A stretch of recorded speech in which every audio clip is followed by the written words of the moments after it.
네, 여러분 안녕하십니까? 수종쌤입니다.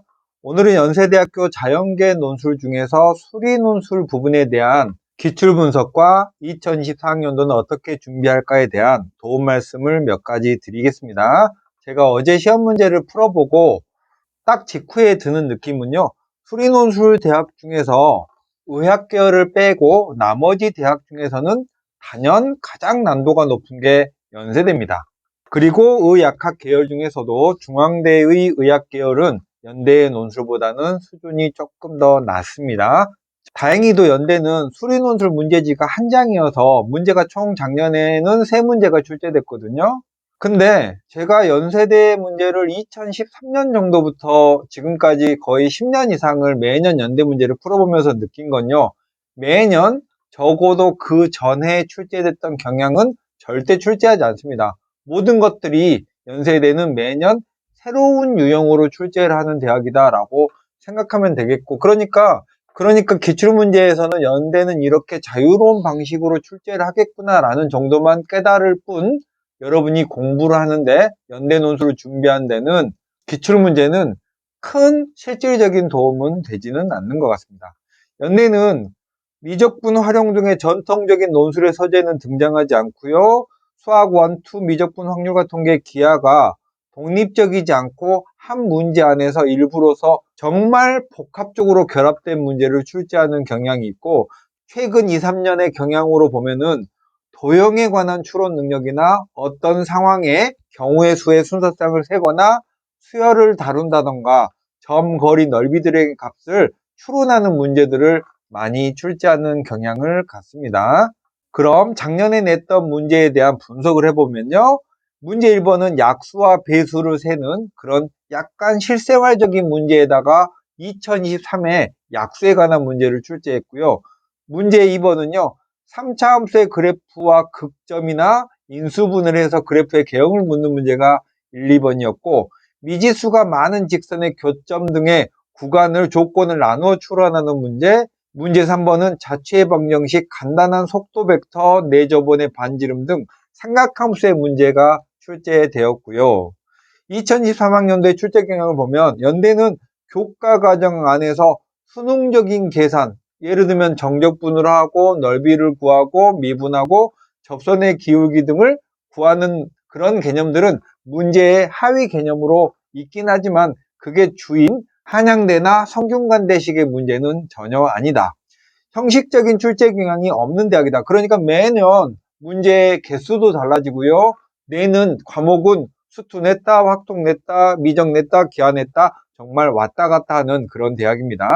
기하나 확통은요, 재작년에는 출제를 했지만 작년에는 확률과 통계는 사실 확률과 통계를 알아야 푸는 문제는 아니었던 문제를 출제했고, 기하는 또 출제하지도 않았습니다. 재작년의 문제도 기하의 수능적 개념을 알아야 되는 그런 문제를 출제한 건 아니었어요.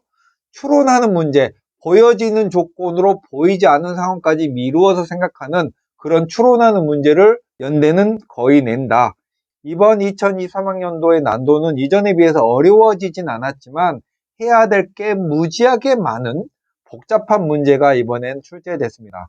2022학년도는요, 미적 기하 확통이라는 단원적인 형식적 단원에서는 하나씩 출제했는데요. 여기가 수능에서 열심히 공부하는 80점대 학생들이 예상하는 그런 문제들은 전혀 아니었습니다. 2022학년도는 여러분 여기 클릭해서 보시고 싶으신 분은 보시면 되겠고, 올해 2024학년도 연대 논술 전형에 대해서 간단히 안내를 하면 논술 100이고요. 수능 최저가 없고 자연계열은 수학이 3문제나 4문제 내는 60점, 과학이 40점으로 과학은 과학2까지 출제가 무조건 되고요. 물화생지 중에서 모집 단위에 따라서 여러분이 한 과목을 원서 접수 시에 선택을 하면 되겠고, 시험 시간은 150분으로 2시간 반으로 논술 대학 중에 가장 긴 대학이고요. 자연계 논술 시험일은 10월 첫 주 토요일 날 오전 9시부터 11시 반까지 늘 봐왔습니다. 모집 단위별로요. 자연계열은 예를 들면 하나만 제가 보여드리자면 이과대학의 수학과는 물, 화, 생까지만 선택할 수 있고요. 공과대학에서 기계공학부는 역시 물, 화만 선택할 수 있고요. 약학과는 물, 화, 생까지 선택할 수 있는 모집 단위별로 과학의 선택 과목이 각각 다르니까 여러분이 현재 수능 과목으로 뭘 하고 있는지에 따라서 그리고 여러분이 어디를 지원하는지에 따라서 과탐을 미리 선택해 두셔야 됩니다. 그럼 연대 자연계열의 전통적인 특징을 말씀드리면 수학은 90분, 과학은 60분 정도에 풀면 된다고 연대 측에서 말하고 있고요.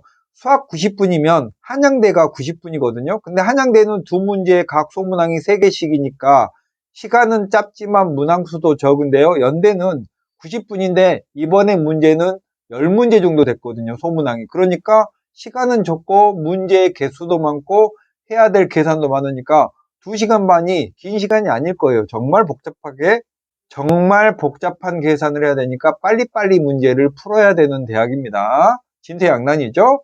수학의 난도는요, 여러 번 말씀드렸듯이 수능적인 계산은 하위에 자리 잡고 있긴 한데요. 문제의 주는 수능적인 그런 계산이 아니다. 뭐 미적분 문제나 수학 원투의 문제를 출제하지 않는다. 근데 웃긴 건요, 연대의 경향이 그렇다고 했는데 내년에 또 어떻게 바뀔지는 정말 모릅니다. 연대는 어떤 문제를 출제할지 아무도 예상하지 못하고요. 물론 여러 해 연대 문제를 출제하는 걸 보면서 이런 느낌의 문제를 단원이 바뀐다고 하더라도 이런 느낌으로 문제를 출제하겠구나라는 건 제가 느끼고 있는데요. 이건 표현을 하기가 좀 어렵습니다. 증명형 문제도요, 어떨 때는 증명형 문제를 내기도 하고요, 또 어떨 때는 풀이형 문제를 내기도 하고 많이 불규칙한 대학이고요. 빈출단원은 경우의 수를 내는 거는 2년 연속 출제했고요. 집합은 2016, 7학년도에 많이 출제했었고 최근에는 정수의 순서쌍을 세야 되는 이런 경우들의 문제를 많이 내니까 이건 수능적인 것보다는 어쩌면 연대는 과고나 특목고 애들이 많이 지원해서 합격한다는 그런 낭설도 있긴 해요. 5번째, 과학 논술은 오늘은 제가 과학 논술을 소개하지는 못하겠습니다. 과학에 대해서 제가 깊은 지식이 없기 때문에 과학 2까지 출제되는 게 기본이고요. 대학 측에서는 과학 1만 공부한 학생이 불리하지 않도록 충분하게 제시문을 주겠다고 했지만 과학 2 공부를 한 학생이 절대적으로 유리합니다.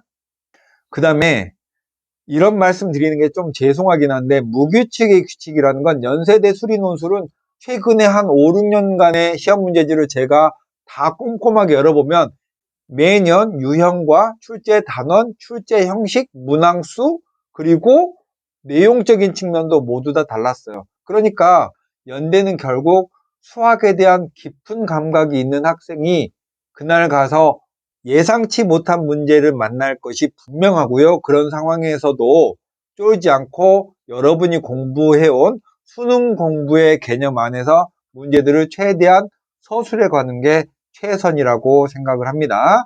자, 마지막으로 연대 수리논술은 어떻게 준비할까요? 그래도 확통과 기하에서 기본적인 개념과 용어를 문제 안에서 출제하긴 합니다. 그러니까 연대 공부하려면 기하나 확통에 기본적인 그리고 어느 정도 이상의 계산력까지는 여러분이 갖춰놔야 되겠고 그런 내용은요 한양대나 중앙대를 보는 학생도 필요하니까 기하나 확통까지는 준비를 해둬야 된다는 뜻이고요. 중앙대는 확통은 출제하지 않습니다.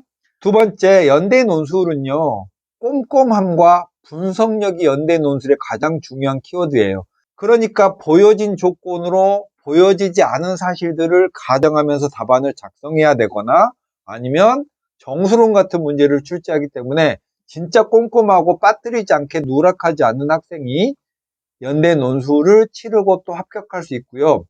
제가 지금까지 연대를 합격시킨 학생들의 수준을 보면요. 수학 실력이 90점 정도 때는 넘어서야 수능 시험으로 90점은 넘는 학생들이 연대 논술에 합격하는 수준 정도가 되겠고 어떤 분들은 이렇게 말씀하실 수 있어요. 수학을 90점 넘으면 정시로 연대를 가지 연대 이상도 갈 수 있지 않나 라고 할 수 있는데 물론 모든 과목이 5월 1일 나오면 연대 논술을 치지 않겠죠. 약학을 빼고는. 그치만 다른 과목이 좀 불규칙하게 안 나오면서 수학만 원점수로 92점 정도 이상 나오는 그런 준수학 천재들이 연대 논술을 도전하고 합격할 수 있다는 거고 예를 들면 2등급 정도 나온 학생이 수학 성적이 수능에서 2등급 정도 나온 학생이 연대 논술을 지원하는 건 다소 무리라고 생각합니다. 연대는 뭘 공부해야 되냐면요. 작년에 낸 거 올해 안 내고 재작년에 낸 것도 올해는 안 낼 거니까 특정 내용을 집중 훈련하는 것보다는 연대의 경쟁대학인 서강대, 한양대, 성균관대, 중앙대 정도 서울시립대까지 이런 대학에 추론하는 문제들을 골라서 물론 과거의 연대 기출문제들을 보면서 난도는 느껴보셔야겠죠. 이런 함수나 수열을 세는 이런 계산 과정의 문제들을 연습해 보는 방법밖에 없습니다. 과학논술은요, 제가 오늘은 과학논술 물화생지에 대한 총평과 분석과 예상을 쓰지는 못했고요. 이번 주 가기 전에 저희 과학 선생님들 통해서 이미 부탁을 드려놨으니까 정리가 되는 대로 이번 주 가기 전에 제 카페에 업로드를 하겠습니다. 자, 연대 논술은 정리하면 출제 형식이 없는 그런 무형식의 대학이니까 과거의 기출문제로 내년에 어떤 걸 출제할지는 모른다. 적어도 안 낸다라고 확신하는 게 좋겠고, 수학은 수능 성적으로 90점 이상 정도 되는 수학에 상당히 조예가 깊은 학생들이 연대에 지원을 해야 합격할 수준이 될 것이다. 이 정도까지 정리하겠습니다. 수정쌤입니다. 안녕.